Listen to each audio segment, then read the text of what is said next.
In this episode of 6 Degrees of Separation in Sci-Fi and Fantasy, we connect Stanley Kubrick's 1968 2001 A Space Odyssey to the 2016 Comic Sci Fi blockbuster Deadpool. Captain Deadpool.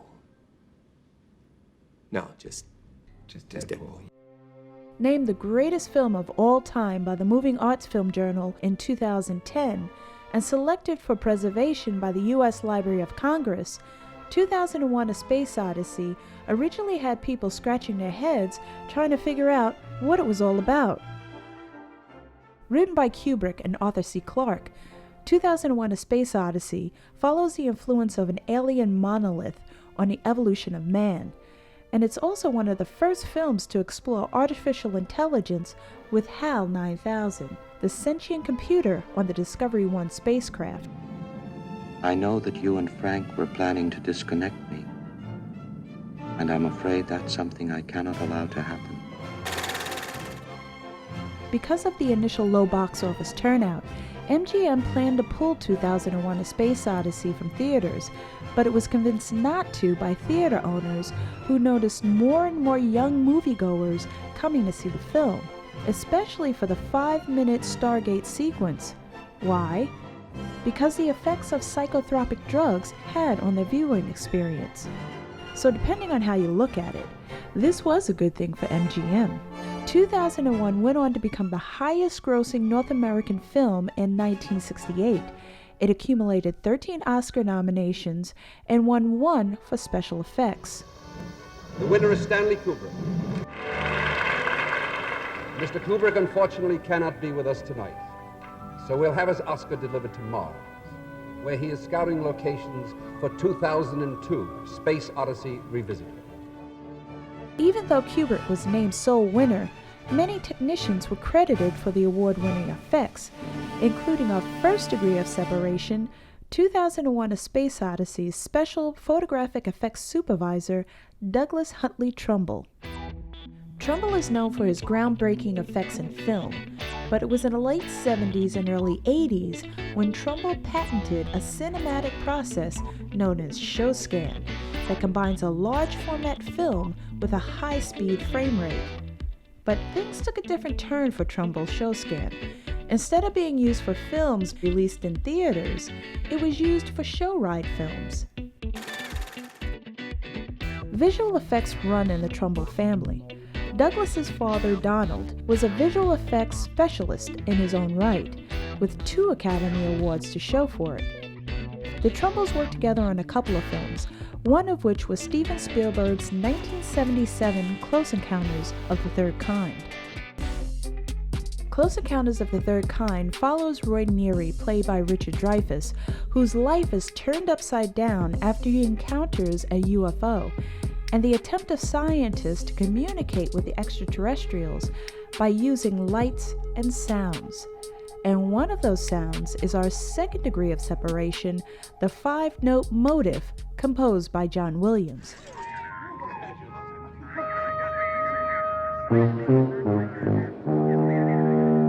During the preview of Close Encounters, the audience apparently didn't like the choice of music Spielberg chose for the closing credits, When You Wish Upon a Star from Pinocchio.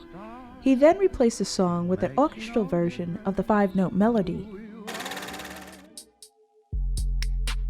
The 5-note melody was not the only way humans and aliens communicated.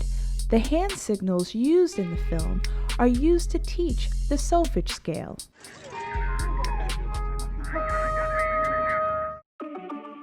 After receiving permission from Steven Spielberg, the late Albert R. Broccoli used the melody in the 1979 Moonraker, the 11th film of the James Bond franchise and the 4th to star Sir Roger Moore. The melody was used as an entry code for the electronic door lock in one of the scenes.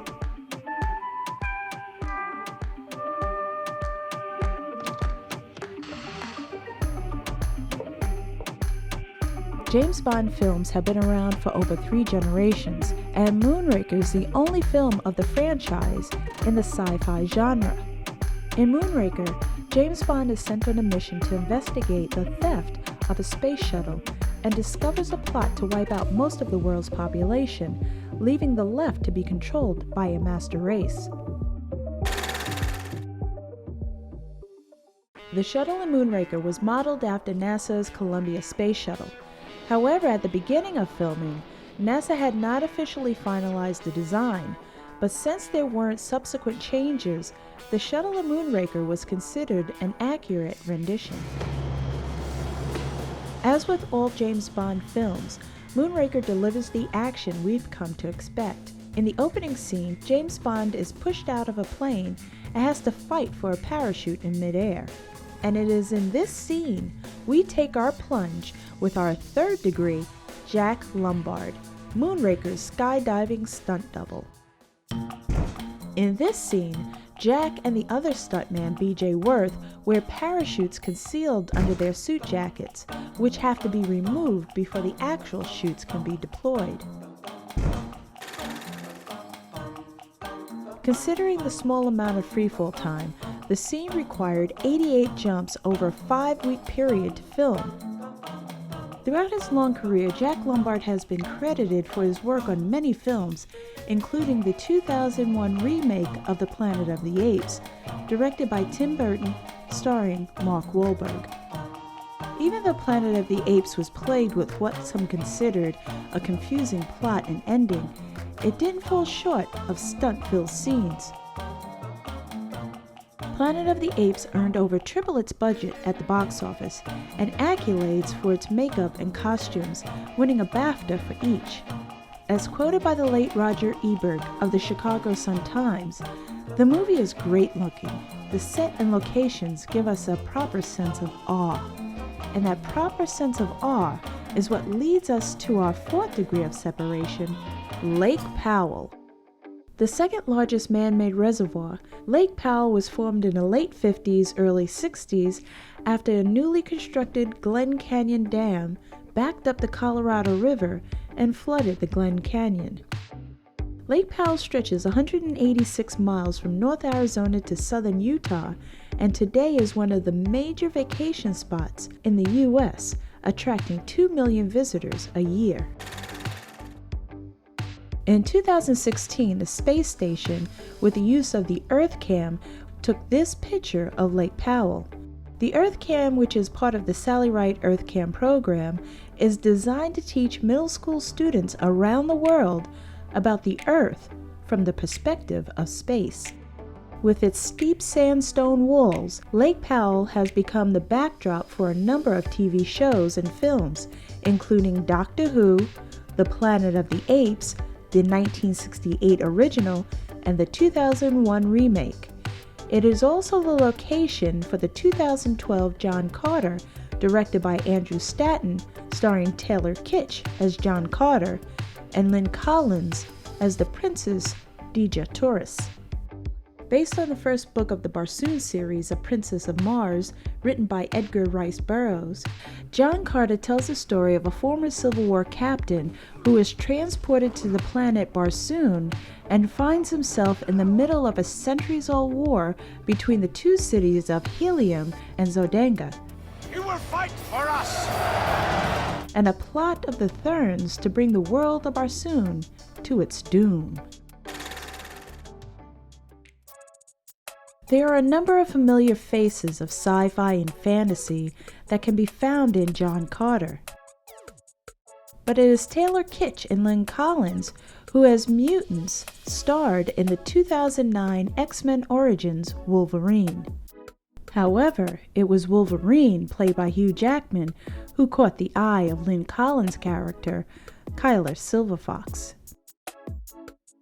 It wasn't just the grand locations, graphics, costumes, and cute space dogs that helped set the tone for John Carter. It was also the music scored by our fifth degree of separation, Oscar-winning composer Michael Giacchino.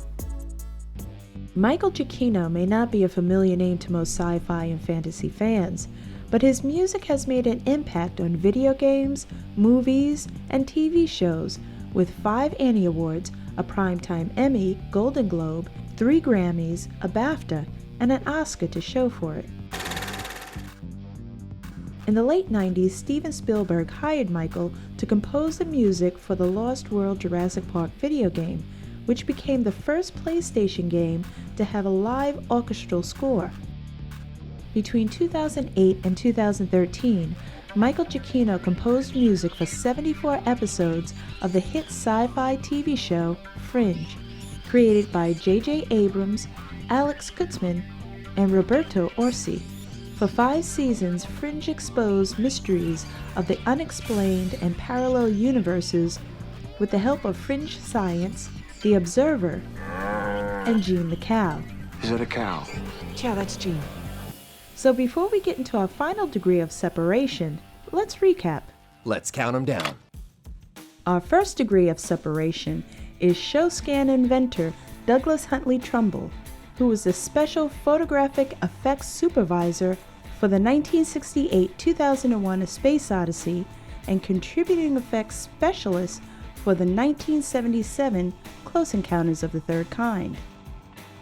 Our second degree, the simple 5-note motive composed by John Williams, was used to communicate with the aliens that came in peace in Close Encounters of the Third Kind, and the entry code for the electronic door in the 1979 Moonraker. And falling over and over and over again is our third degree of separation, Moonraker's stunt double, Jack Lombard, who is also part of the stunt team for the 2001 remake of The Planet of the Apes. Viewed from among the stars is our fourth degree, the Planet of the Apes production location, Lake Powell, which also served as the backdrop for the 2012 John Carter.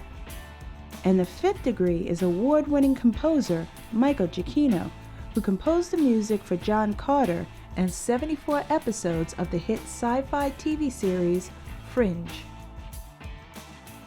And now on to our sixth and final degree of separation. The first season of Fringe brought in over 10 million viewers and ran for 5 seasons. And throughout the 5 seasons, Fringe was filled with all sorts of amazing makeup and effects.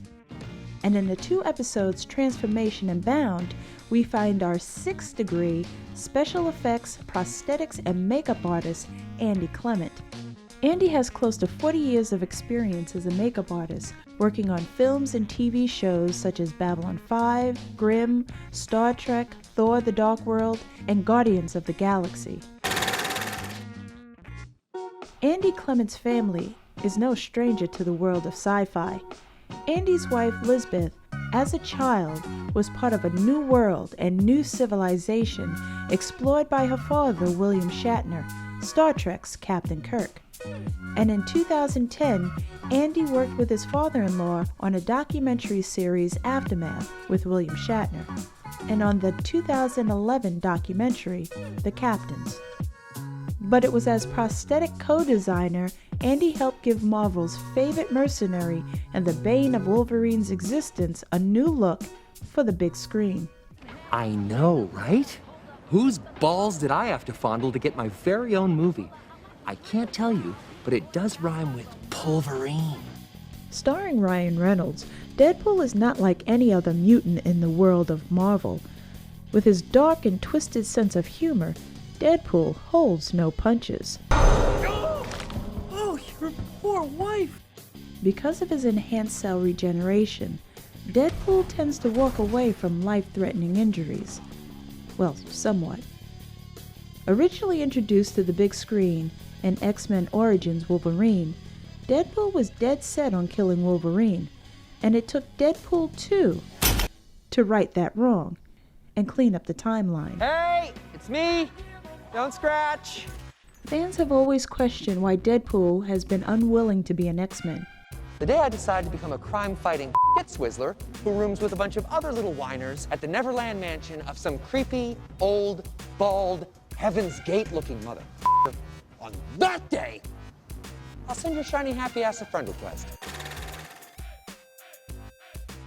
Even though Deadpool refuses to join X-Men and Wolverine met his demise in the 2017 Logan, many fans are still hoping to see the new Deadpool and Wolverine share the same screen.